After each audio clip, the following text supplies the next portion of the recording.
மண் வளம் என்பது அப்போல்லாம் ரொம்ப நல்லா இருந்தது.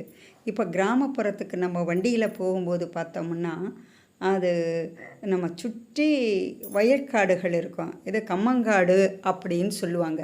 அந்த கம்மங்காடு என்ற இடம் எப்படி இருக்குன்னா, வெட்ட வெளியில தான் இருக்கும்.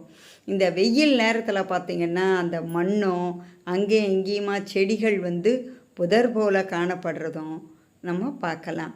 ஆனால் நம்ம சென்னை வாசியாக இருக்கவங்களுக்கு இந்த மாதிரி கம்மாங்கரெல்லாம் கிடையாது.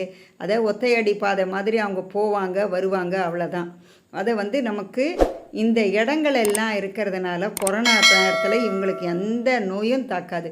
இந்த வயல்வெளிகள் பாருங்கள், நல்லா கொத்தி விட்டுருக்காங்க. அதாவது இன்னும் கொஞ்ச நாளில் இங்கே என்ன போடுவாங்கன்னா, நெல் போடுறதுக்கு இப்போவே பாத்தி கட்டி வைக்கிற மாதிரி அதை பதப்படுத்தியிருக்காங்க. மண்ணை மேலும் கீழுமா போட்டு அழகாக செய்திருக்காங்க. இந்த மாதிரி காட்சிகளை எல்லாம் நம்ம சென்னையில் பார்க்கவே முடியாது.